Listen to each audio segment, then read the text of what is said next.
Eh, Buenas noches entonces. Vamos a desarrollar el tema número 8. En esta ocasión es el último tema que tenemos del material de este curso. Y es un tema que trata sobre los instrumentos de gestión ambiental. Yo les quiero recordar solamente que dentro del informe Brundtland del año 1987, el cual se refiere al desarrollo que permite a la generación actual satisfacer sus necesidades sin comprometer las capacidades de las generaciones futuras de satisfacer las suyas, es un poco la definición de lo que es el desarrollo sustentable. Fíjense que hay un compromiso detrás de esa frase. Y esto nos habla en el fondo de este triángulo que siempre hemos echado mano, ¿verdad? En que el desarrollo sustentable viene dado por la interacción, en el fondo por la interacción entre lo que es el crecimiento económico, el profit, que dicen los ingleses, ¿no es cierto?, los sajones, el profit, crecimiento económico, la sustentabilidad ambiental, que tiene que ver con la naturaleza y el planeta, el planet que dicen, y la equidad social o la responsabilidad social o el efecto social que tenga el desarrollo que estamos haciendo, que en el fondo tiene que ver con las personas, people, que dicen los ingleses. De ahí que entonces hablan del profit, del planet y de people, y hablan de las 3 P estas, que interactuando entre ellas dan origen al desarrollo sustentable. Yo tengo mi teoría de que este desarrollo sustentable es un desarrollo que en realidad todavía está desequilibrado desde el punto de vista de no ser exactamente un tetraedro así totalmente regular. Yo creo que todavía está mucho más elongado para el lado del crecimiento económico. Yo diría que en sustentabilidad ambiental se ha ganado bastante el último tiempo. Eso nosotros lo podemos ver en todas las normativas que han aparecido, en las implicancias internacionales que tienen los efectos ambientales del desarrollo de la industria. La industria minera es un caso entre ellos. Pero yo creo que queda bastante por hacer todavía en la equidad social, ¿eh? Ahí hay bastante por desarrollar, y yo creo que recién estamos partiendo con eso, y estos instrumentos de gestión ambiental tienen que ver también con cómo generar un área sustentable o un área de sustentabilidad entre estos 3 tópicos que conforman este triángulo del cual hemos estado hablando. Bueno, si uno analiza la jerarquía de necesidades, nos vamos a dar cuenta que desde el punto de vista individual, uno parte con lo más básico, que es la comida y el agua, ¿no es cierto?, para poder desarrollarse. Después viene la protección y el orden, la amistad y el cariño, en tercer lugar. Más arriba, el estatus, respeto y reconocimiento. Y en la parte más alta, dirían, de las necesidades individuales está el crecimiento y la realización personal, la realización individual. Entonces hay una serie de desarrollos que se van dando desde el punto de vista de las jerarquías individuales o de las necesidades individuales, que no es exactamente lo mismo en el caso de las necesidades de la empresa. Las necesidades de la empresa van desde su punto más bajo. En primer lugar, asegurar un flujo de caja. Creo que hemos comentado esto también anteriormente. Si no hay flujo de caja, si no hay un profit económico, si no hay una rentabilidad, no tiene sentido la empresa. O sea, tiene que tener un efecto económico, evidentemente, pero evidentemente que estos efectos económicos tienen que tener un efecto también en las otras áreas, ¿no es cierto?, en lo ambiental y en lo social. De ahí que las necesidades de la empresa van saliendo del punto básico de asegurar el flujo de caja, después pasar por la administración del riesgo, la fidelidad al cliente, posteriormente la reputación y liderazgo. Fíjense, más o menos ustedes observen las empresas que conocen o las instituciones que ustedes conocen, que hoy día están en la vida diaria, ¿no es cierto? Incluso las que les aparecen en la televisión, y traten de asimilar en qué punto están de esto. Y en la parte más alta de esta necesidad de la empresa está la sustentabilidad. O sea, hacia allá es donde debiera ir una empresa, ¿verdad? que quiere desarrollarse y quiere asegurarse en su entorno, partiendo por este concepto básico que es asegurar el flujo de caja, o sea, tener un profit económico, pero llegar de todas maneras a la sustentabilidad.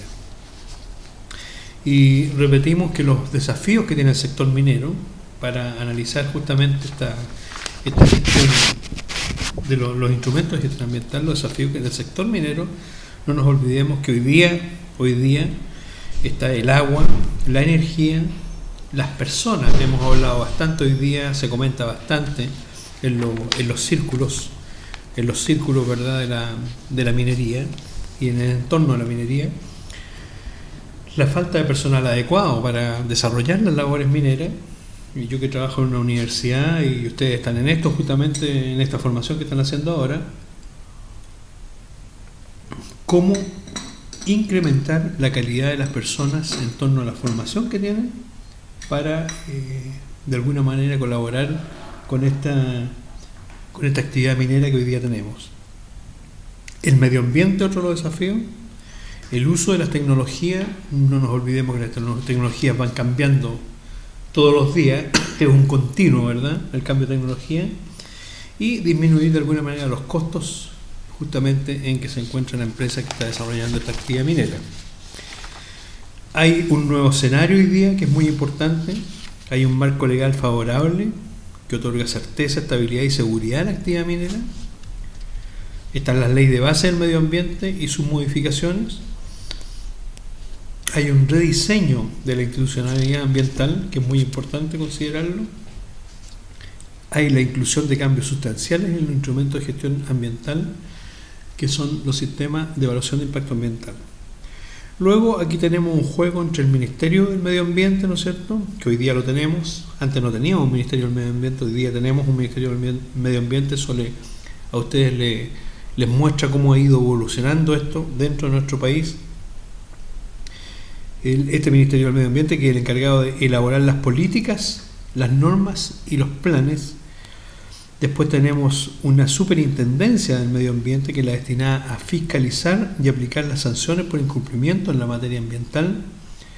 Tenemos el Servicio de Evaluación Ambiental, que es el encargado de los sistemas de evaluación de impacto ambiental. Y finalmente los tribunales ambientales, que de alguna manera van a controlar o actuar en la legalidad sobre la cuestión ambiental. Un ciclo de vida de un proyecto minero es bastante largo, la verdad.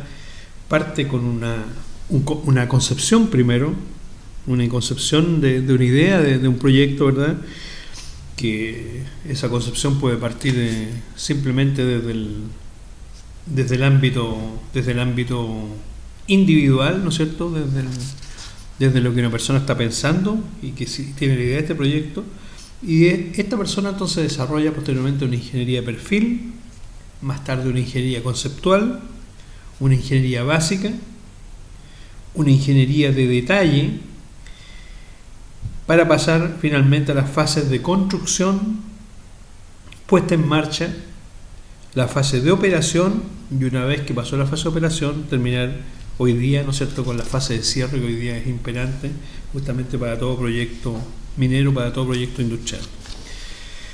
Dentro de esta última fase, a partir de la fase de construcción, puesta en marcha, en la operación y la fase de cierre, hay todo un seguimiento y control que permite de alguna manera tener claro cuáles son las etapas que se están cumpliendo y cuál es el tiempo que está involucrado en cada una de estas etapas.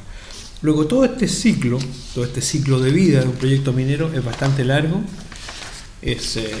tiene que ver con la aparición de nuevas tecnologías también.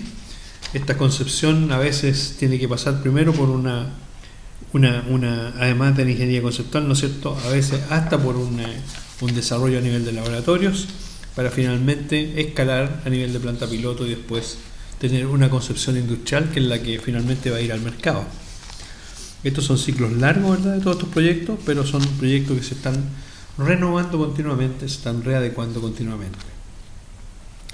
Dentro de la clasificación que podemos hablar de los proyectos mineros tenemos la exploración y prospección de yacimientos y labores relacionadas con el desarrollo de estos proyectos mineros, la construcción de los proyectos mineros, la explotación, extracción y transporte de minerales, estériles, productos y subproductos dentro del área industrial de la minería. Es toda una actividad, ¿verdad?, que se ve dentro de la actividad minera. Y después tenemos los procesos de transformación pirometalúrgicas, hidrometalúrgicas, electrometalúrgicas y la refinación de sustancias minerales y de sus productos.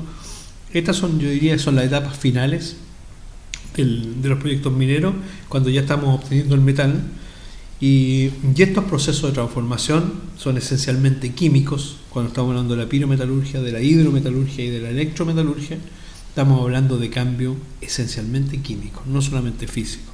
Y justamente la intensidad de estos cambios es más grande que cuando los cambios son solamente físicos. Tenemos que hacer disposición de estériles, desechos y residuos, construcción y operación de obras civiles destinadas a estos fines, actividades de embarque en tierra de sustancias minerales y o de sus productos, exploración, prospección y explotación de depósitos naturales de sustancias fósiles, hidrocarburos, líquidos o gaseosos y fertilizantes en el caso que lo sea. Ahora, yendo específicamente a la gestión ambiental, nosotros podemos definir la gestión ambiental como la administración y manejo de todas las actividades humanas que influyen sobre el medio ambiente mediante un conjunto de pautas, técnicas y mecanismos que aseguren la puesta en práctica de una política ambiental racional y sostenida. En términos simples, la gestión ambiental es el conjunto de actividades humanas que tienen por objeto el ordenamiento racional del ambiente. Si ustedes se dan cuenta, esta es una característica del ser humano en el fondo, en la medida que va desarrollándose, en la medida que va creciendo, en la medida que va dejando una traza en su historia, va ordenando de alguna manera las cosas. Vivir en sociedad significa en el hecho crear cierto orden que compatibilice de alguna manera las libertades individuales con las restricciones que tiene la sociedad completa. No podemos sobrepasar algunos límites y esas restricciones las vamos creando nosotros mismos en la medida que eso no afecte al grupo en su totalidad. Y entonces es una secuela, llamémoslo así, de ordenamientos que el ser humano va haciendo de acuerdo a su desarrollo y de acuerdo a cómo se va integrando en la sociedad, en el cada día, en el vivir de cada día. Entre los componentes de la gestión ambiental tenemos en primer lugar la política ambiental, que está constituida por la formación y puesta en práctica de un conjunto de acciones que promueven el desarrollo ambientalmente sustentable. Esto lo vamos creando nosotros, somos nosotros los responsables de hacer esto.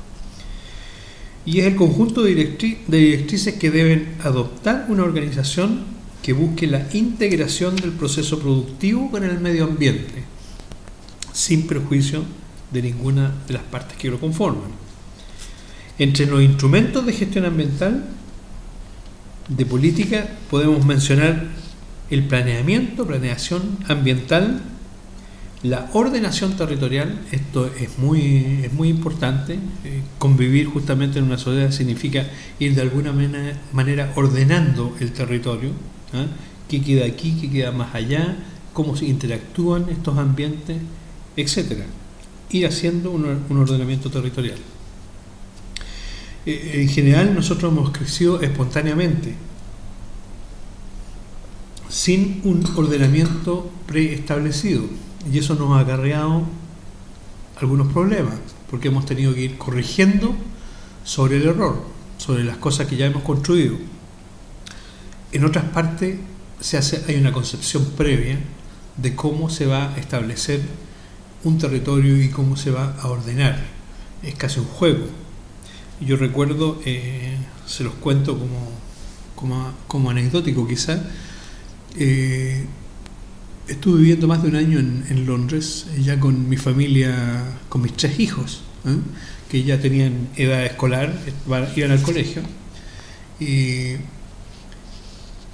una de las cosas que me llamaba la atención, que dentro de los ejercicios que hacían en el colegio, en conjunto, todos los niños del grupo iban jugando a crear ciudades. ¿Cómo hacía cada uno una ciudad? ¿Qué ponía en cada parte? O sea, el concepto de ordenamiento territorial se lo iban inculcando desde pequeño. Y era un ejercicio muy simpático porque cada uno tenía sus razones para poner lo que puso dentro de este ordenamiento territorial. Pero tenía que ver un poco con este concepto de vivir en sociedad e irlo desarrollando continuamente. Entre los instrumentos de gestión ambiental de política podemos mencionar el planeamiento ambiental, la ordenación territorial, la regulación de asentamientos humanos, las normas técnicas, la evaluación de impacto ambiental, entre otras cosas. ¿Cuáles son los componentes de la gestión ambiental? Tenemos en primer lugar la legislación ambiental, que es el conjunto de normas que regulan las conductas humanas que pueden influir de una manera relevante los procesos que alteran los factores, componentes y atributos ambientales. Tenemos las instituciones ambientales, que son las estructuras creadas por el hombre, ¿no es cierto?, que son depositarias de los postulados ambientales y además ejecutan las políticas de gestión ambiental. E instrumentos administrativos, que son las estrategias de ordenamiento y control, tales como normas, permisos y licencias, uso del suelo, instrumentos económicos, tales como subsidios, etc. Según la ley 19.300, los instrumentos de gestión ambiental están basados en algunos parámetros, ¿verdad?, que son determinantes, por ejemplo, como la educación y la investigación. Fíjense qué importante eso. Yo que creo en la educación al menos, y espero que ustedes también, ya que están tomando justamente estos cursos para formarse más en la cuestión ambiental. El proceso educativo en sus diversos niveles, a través de la transmisión de conocimientos y de la enseñanza de conceptos modernos de protección ambiental, orientados a la comprensión y toma de conciencia de los problemas ambientales, deberá incorporar la integración de valores y el desarrollo de hábitos y conducta que tiendan a prevenirlos y resolverlos. Nosotros vemos que hoy día los muchachos, los jóvenes, ¿no es cierto?, los niños ya tienen una formación ambiental mucho más contundente que antaño. Tienen conceptos ambientales que se van formando desde pequeño, se va formando esta cultura ambiental, lo que es muy importante. Yo creo que la cultura ayuda bastante en ese sentido a internalizar una serie de cosas, de tal modo que los jóvenes con este cambio cultural ya conciben el mundo de otra manera. Yo creo que hay muchas cosas que se pueden lograr justamente con este cambio cultural. Hoy día, por ejemplo, es parte de la cultura que nos han ido formando, ¿verdad?, en estos cambios de paradigma, el respeto por las minorías, por ejemplo. Es un problema de cambio cultural. El no ser racista, por ejemplo, es un cambio cultural. En fin, hay una serie de cosas que son más integradoras, y eso tiene que ver con un cambio cultural. Probablemente si no hubiese habido este cambio cultural, las cosas se habrían ido por otro camino, pero ustedes pueden de esta manera evaluar la fuerza que puede tener un cambio cultural y la educación por ende, justamente para cambiar algunas cosas desde el pensamiento, por este cambio cultural. El sistema de gestión ambiental es la parte del sistema de gestión de una organización que centra su atención en las interacciones de ésta con el medio ambiente. Los sistemas de gestión ambiental integran todos los aspectos de la gestión de la organización que tienen efectos sobre el entorno ambiental. La gestión ambiental se refiere a todos los aspectos de la función gerencial que desarrollen, implementen y mantengan la política ambiental. El programa de gestión ambiental es una descripción de cómo lograr los objetivos ambientales dictados por la política ambiental. El sistema de gestión ambiental comprende la estructura organizacional, así como las responsabilidades, prácticas y procedimientos y los recursos necesarios para implementar la gestión ambiental. O sea, el sistema de gestión ambiental necesita de una estructura, que es la estructura de la organización, además de todos estos conceptos de responsabilidad, prácticas y procedimientos, pero la estructura es muy importante. Bueno, estos sistemas entonces se circunscriben de esta manera a la serie que ustedes conocen, ¿no es cierto?, de las ISO 14000, 14001, 14004, y que de alguna manera vamos a comentar.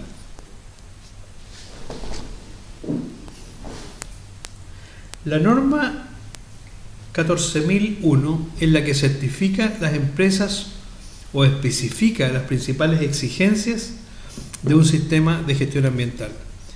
En ella no se presentan criterios específicos de desempeño ambiental, pero sí le exige a cada organización elaborar su propia política y contar con objetivos que estudien las exigencias legales y la información referente a los impactos ambientales significativos. La norma se aplica a los efectos ambientales que pueden ser controlados por la organización y sobre los cuales se espera que ejerza influencia. Abarca todo el sistema de gestión ambiental y proporciona especificaciones y guías de uso, incluyendo elementos centrales del sistema que vayan a utilizar para la certificación o registro. La norma 14004 ofrece directrices para desarrollo e implementación de los principios del sistema de gestión ambiental y las técnicas de soporte. ¿Qué es el impacto ambiental? El impacto ambiental es la alteración del medio ambiente provocada directa o indirectamente por un proyecto o actividad en un área determinada. En términos simples, el impacto ambiental es la modificación del ambiente ocasionada por la acción del hombre o de la naturaleza. El hombre en su desarrollo esencialmente ha ido modificando el medio ambiente. Si ustedes miran hacia atrás, la traza histórica del ser humano es una sucesiva y continua modificación del medio ambiente. Esto nos diferencia drásticamente del resto de los animales. Nosotros hablamos a veces de sociedades muy perfectas, por ejemplo, los animales, como el caso de las hormigas, se cita, el caso de las abejas, ¿verdad?, que tienen una estructura social estable, muy estable en el tiempo, pero no es la característica del ser humano, que justamente en su desarrollo va modificando cada vez más el medio ambiente. En este desarrollo, si ustedes hacen el ejercicio de observar en este momento, incluso cuando ustedes están mirando su pantalla, ¿verdad?, y conversando sobre esto, si observan a su alrededor, sería interesante que hicieran el ejercicio de ver de las cosas que tienen cercanas, que son realmente parte de la naturaleza misma, que no han sufrido modificaciones, o que son elementos construidos por el hombre, justamente, que son modificaciones de naturaleza. Yo creo que ustedes van a encontrar, pero una gran cantidad, si no todas las cosas que tengan en su alrededor, que son el producto de modificación a la naturaleza que hizo el ser humano. Salvo que tengan una planta probablemente en una esquina, ¿no es cierto?, que conserva su naturaleza y que desde ya está ligeramente modificada por el hecho de que la hubiesen puesto dentro de un macetero, pero si encuentran el resto de las cosas, mesa, silla, el mismo computador, ¿verdad?, son todas cosas del producto de modificación de la naturaleza. Son cosas que no son naturales, son cosas que el hombre fabricó a costa de ir modificando justamente y haciendo un impacto ambiental. Los proyectos o actividades susceptibles de causar impacto ambiental en cualquiera de sus fases que deberán someterse al sistema de evaluación del impacto ambiental. La evaluación del impacto ambiental es el procedimiento a cargo de la Comisión Nacional del Medio Ambiente en nuestro caso, o de la Comisión Regional respectiva, en su caso, que en base a un estudio o declaración de impacto ambiental determina si el impacto ambiental de una actividad o proyecto se ajusta a las normas vigentes. Y la declaración de impacto ambiental es el documento descriptivo de una actividad o proyecto que se pretende realizar o de las modificaciones que se le introducirán, otorgado bajo juramento por el respectivo titular, cuyo contenido permite al organismo competente evaluar si su impacto ambiental se ajusta a las normas ambientales vigentes.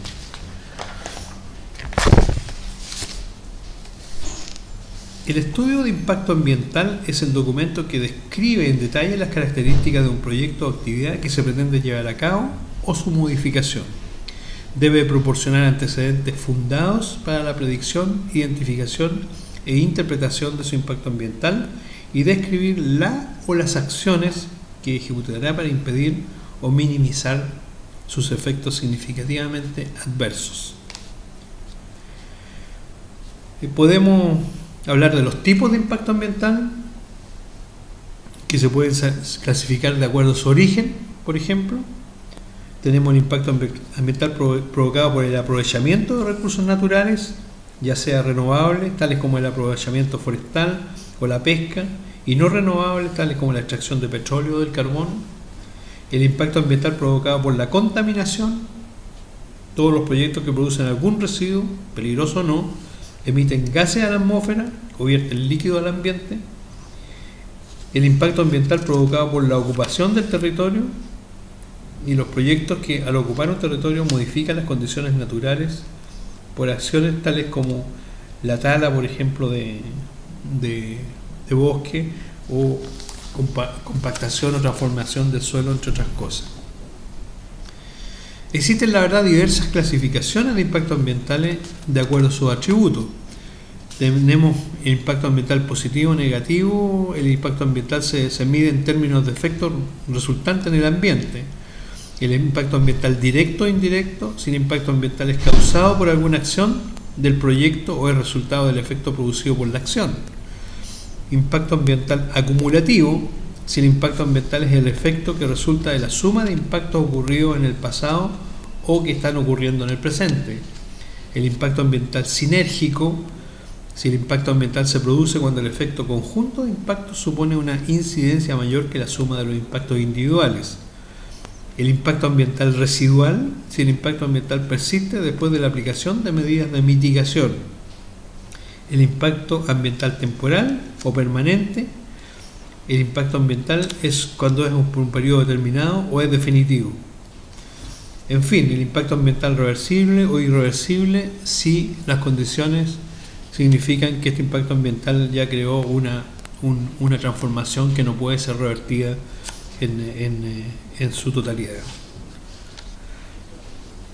Bueno, para llevar a cabo la política ambiental, el Estado requiere de instrumentos que ayuden en su implementación. La Ley 19.300 define los principales instrumentos de gestión ambiental, los cuales no constituyen el fin en sí mismo, sino que son utilizados en forma complementaria y coordinada. Los principios e instrumentos de política ambiental constituyen la base sobre la cual cada uno de los instrumentos de gestión ambiental puede operar en forma eficaz y eficiente para lograr el círculo virtuoso del desarrollo sustentable. ¿Cuáles son los instrumentos de gestión ambiental? Lo comentábamos antes ya. Tenemos la educación e investigación, el sistema de evaluación de impacto ambiental, los CIA, la participación de la comunidad en la evaluación de impacto ambiental, las normas de calidad ambiental, preservación de la naturaleza, conservación del patrimonio ambiental, las normas de emisión, los planes de manejo, prevención o descontaminación, los procedimientos de reclamo. Entre los instrumentos de gestión, el sistema de evaluación de impacto ambiental somete a los proyectos susceptibles de causar impacto ambiental previa a su ejecución a un exhaustivo proceso de evaluación. Su aplicación ha permitido prevenir significativamente el deterioro ambiental. Entre los instrumentos de gestión ambiental, el sistema de evaluación de impacto ambiental desempeña un papel muy interesante. Se aplicó en forma voluntaria desde 1992 y se impuso por ley en 1997. El 7 de diciembre del año 2002 fueron publicadas en el Diario Oficial las modificaciones del nuevo reglamento del sistema de evaluación de impacto ambiental, que incorporan el principio preventivo en la gestión ambiental y sobre cuyos alcances se han capacitado ya muchas personas pertenecientes a organismos públicos, empresas y consultoras de todo el país. Estas modificaciones reglamentarias apuntan a modernizar la gestión, haciendo más expedita y menos discrecional la evaluación ambiental de proyectos públicos y privados. Disminuye los tiempos de tramitación de los proyectos de inversión, se aclaran, simplifican, precisan, se define qué proyectos y actividades deben evaluarse en forma obligatoria y se disminuye la cantidad de proyectos que ingresan al sistema, eximiendo aquellos de menor envergadura. Adicionalmente, la modificación reglamentaria simplifica algunos trámites y se reducen en un 25% aproximadamente todos los plazos que tienen los servicios públicos para opinar. También se otorga la facultad explícita de revisar las opiniones sobre aquellas materias irrelevantes para homologar los criterios y exigencias que se usan en la evaluación ambiental y disminuir la discrecionalidad innecesaria. El objetivo primordial del Estado es la promoción del cumplimiento de la normativa ambiental, en particular de los proyectos sometidos al sistema de evaluación de impacto ambiental. Ello se hace a través del desarrollo de capacidades para evaluar, certificar e informar el cumplimiento de normativa ambiental. Entre 1992 y el año 2003 se habían sometido a evaluación alrededor de 6.200 proyectos que suman una inversión superior a los 65.000 millones de dólares. Un análisis más detallado señala que el sector minero es el que suma mayor inversión, más de 20.000 millones. Energía, unos 9.000 millones, y proyectos inmobiliarios, cerca de 8.500 millones de dólares. Las cifras actuales señalan que durante el periodo de implementación del sistema de evaluación de impacto ambiental, hasta la fecha se han calificado favorablemente casi 58.000 proyectos o actividades. La ejecución de dichos proyectos está sujeta a la obligación de cumplir con los requisitos y condiciones establecidas en la correspondiente resolución de calificación ambiental, los RCA.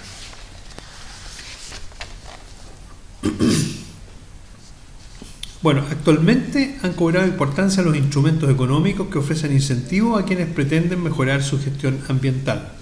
Entre estos destacan el sistema de compensación de emisiones, que nace en el año 92 y opera desde 1995, y la ley de bonos de descontaminación. Hoy existen diversos instrumentos de gestión ambiental de carácter económico que permiten cofinanciar proyectos y que a la vez dan mayor flexibilidad para cumplir con las obligaciones ambientales. Así, por ejemplo, el Banco Mundial, a través del Fondo Prototipo de Carbono, ha puesto en marcha un programa que reúne inversionistas y países en desarrollo, creando un mercado para las certificaciones, para los certificados de reducción de emisiones de carbono.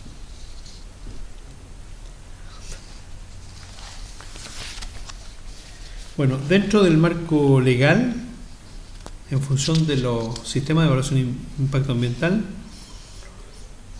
cuando se requiere la aprobación ambiental en la declaración de impacto ambiental, si tenemos el proyecto minero, lo que pretende este marco legal es garantizar, por un lado, la estabilidad física y por otro lado, la estabilidad química de este proyecto respecto al entorno. Y también proteger a las personas, al medio ambiente y a los bienes naturales de estas personas.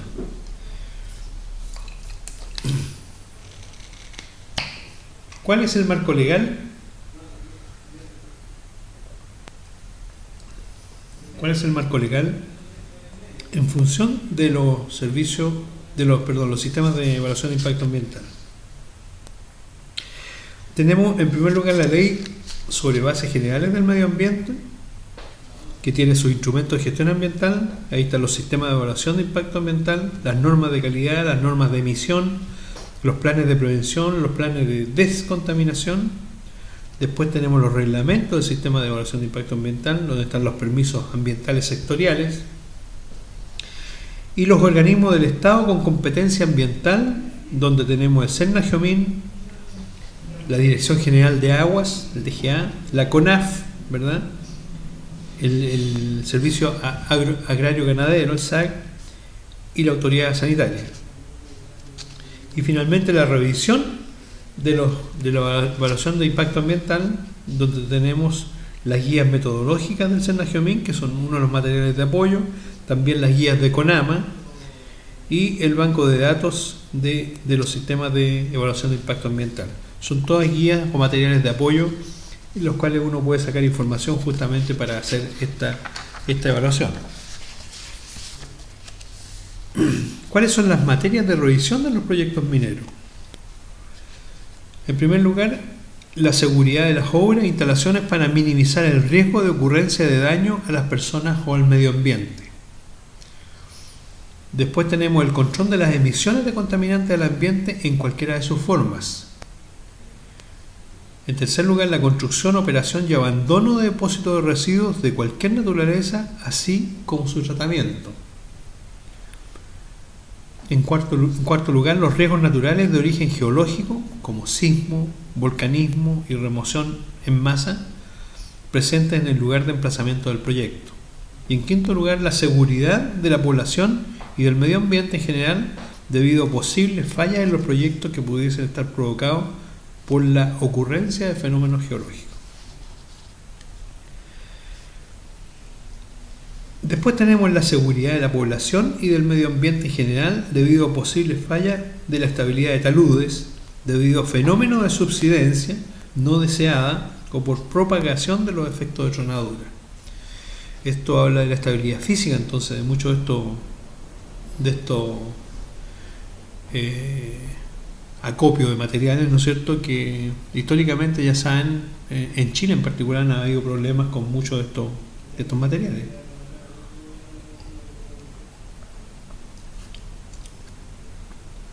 Las características geológicas e hidrogeológicas del terreno donde se localiza el proyecto, a fin de que sea posible la evaluación de la vulnerabilidad a la contaminación de los recursos hídricos subterráneos por los servicios públicos competentes. El potencial de generación de drenaje ácido desde minas a rajo abierto, subterráneas, botaderos, pilas de licidación, desmonte, etc. Bueno, ya sabemos de qué se trata el drenaje ácido, ¿no es cierto?, de minas, que es uno de los problemas que puede ocurrir justamente en las actividades mineras y que puede ser recurrente en realidad en zonas en que hay disponibilidad de sulfuros, hay sulfuros libres todavía que quedan como remanentes de actividades mineras, hay humedad, basta en realidad una camanchaca, por decirlo en términos nortinos, ¿no es cierto?, para que sea la humedad suficiente para que ocurra, y oxígeno, o sea aire en el fondo. Bastan estos tres elementos para que empiece a ocurrir un drenaje ácido, y si la humedad es lo suficientemente alta, en el sentido de que pueden causar efluentes líquidos de frentón, este drenaje ácido puede ser complejo y complicado justamente de solucionar por el escurrimiento aguas abajo, la contaminación de áreas agrícolas muchas veces, con el arrastre de metales pesados contaminantes, ¿no es cierto?, producto de la misma actividad minera.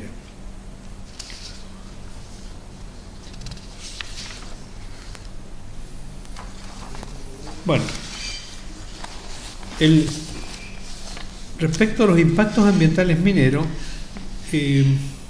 hay un esquema que nosotros podemos echar mano sobre el impacto ambiental producido por los efluentes líquidos, y que van desde la boca mina, ¿no es cierto?, los efluentes de napas freáticas, que tienen un peligro relativamente bajo, pero que en la medida que nosotros nos vamos aproximando a otros efluentes o a la generación de otros residuos como los pasivos mineros, como el desmonte o como los relaves, los peligros pueden cambiar y pueden ser de orden medio hasta alto.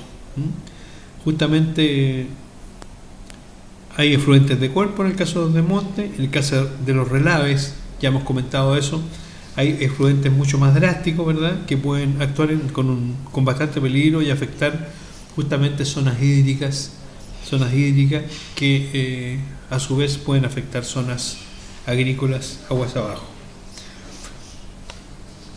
También en la generación de otros materiales de planta podemos tener también polvos que pueden contaminar y afectar diferentes zonas, el humo, ¿no es cierto?, o los gases conteniendo una serie de contaminantes, y el polvo que puede generarse a partir de los relaves, que también puede ser una contaminación de proporciones. ¿Cuáles son los pronunciamientos y materias de objeto de revisión de parte de Sennagiomín?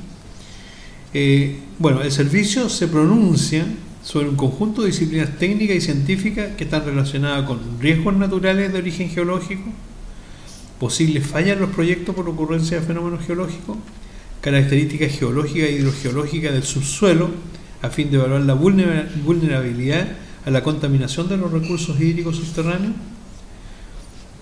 las posibles fallas en la estabilidad de taludes debido al fenómeno de subsidencia o la propagación de los efectos de tronadura, la seguridad de las obras o instalaciones mineras, el riesgo de ocurrencia de daño a las personas o al medio ambiente producto de fallas en las operaciones mineras, el control de las emisiones de contaminantes, la construcción, operación y abandono de residuos mineros. Bueno, hay una serie de pronunciamientos y materias objeto de revisión que hace Sennagiomín para la minería subterránea, para la minería a rajo abierto, para las plantas, para los residuos mineros masivos, que yo se los voy a resumir un poco, lo van a ver ustedes después en el material que pueden bajar de la página web de la escuela, ¿no es cierto? En el caso de minas subterráneas, entonces, tanto en la etapa de construcción como en la etapa de operación y en la etapa de cierre hay varias consideraciones. Por ejemplo, en la etapa de construcción están las operaciones de apertura de acceso, transporte, el uso de mantenimiento de camino, el control de acceso a la faena, las emisiones de ruido y vibraciones, localización de obra, construcción de la mina, etc. En la etapa de operación están las emisiones a la atmósfera de material particulado, las aguas de drenaje que puedan salir de la mina, el manejo de las aguas superficiales, subterráneas y ácidas, las emisiones de ruido y vibraciones, el transporte y disposición de residuos masivos, etc. Y la etapa de cierre, obras y actividades de esta fase de cierre, aguas de drenaje que pudieran generarse desde las faenas, potencial generación de drenaje ácido de mina y su tratamiento, potencial de subsidencia del proceso de explotación, control de acceso a la faena, etc. A su vez, en las minas a rajo abierto, en la etapa de operación están las emisiones a la atmósfera de material particulado, también las aguas de drenaje, el manejo de aguas superficiales, subterráneas y ácidas, también las emisiones de ruido, el transporte y disposición de residuos, y en las de cierre, la acumulación de agua en el rajo, la calidad, evolución y manejo, el potencial de generación de drenaje ácido, la geometría final que se le da a la conformación de la mina, la estabilidad de taludes en el largo plazo, el control de acceso a la faena, etc. Entonces, Sennagiomín tiene especial responsabilidad sobre esto. En los residuos masivos mineros, por ejemplo, están todas las operaciones de apertura, de acceso, transporte, el uso y mantenimiento de caminos en la etapa de construcción, el control de acceso a la faena, las características geotécnicas del área del proyecto, que es importante, localización de las obras respecto a la red natural de drenaje. Después, en la etapa de operación están los estudios de estabilidad, el manejo de residuos, cantidad, calidad, potencial de generación de drenaje ácido, la emisión a la atmósfera de material particulado, entre otras cosas. Y en las de cierre, en las obras y actividades de la fase de cierre, el potencial de generación de drenaje ácido y el tratamiento, el control de acceso a la faena, etc. No nos olvidemos que en toda obra y en toda actividad minera hay un plan de abandono que debe respetarse, entre los cuales se contempla en el cierre de faena algunas cosas como el almacenamiento de relaves producidos en la fase de concentración en una superficie de material impermeable, la neutralización de ácidos, metales pesados y materiales radioactivos presentes en las piscinas de relaves y en la roca expuesta a la mina, la estabilización y cobertura de relaves y otros desechos, la cobertura de toda la superficie alterada por la actividad en su capa de tierra original. Hay actividades mineras entonces que deben cerrarse de alguna manera óptima, como siguiendo algunas indicaciones. Aquí en Chile tenemos el caso de un cierre de faena minera que ha sido histórico, como el caso del Indio, que ya forma parte de las experiencias realizadas en cierre de minería acá en nuestro país. Bueno, y quiero terminar comentando nuevamente entonces este triángulo virtuoso del cual nosotros queremos hacer uso todas las veces, ¿verdad?, para rescatar lo que es la actividad sustentable, en el caso de nuestra actividad minera, en que evidentemente tiene que haber un desarrollo con un beneficio económico, el profit, ¿no es cierto? Hay que tener un cuidado ambiental, es el respeto al medio ambiente, al planet, y finalmente tener un efecto social importante, que el medio ambiente también lo valore, que es justamente el dedicado a la gente misma, people. Esas 3 P, guárdenlo como regla mnemotécnica, que son las importantes justamente para ese desarrollo. Bueno, quedamos entonces de encontrarnos ahora en la reunión final, que vamos a tener una discusión directa sobre todos estos tópicos. Gracias, buenas noches.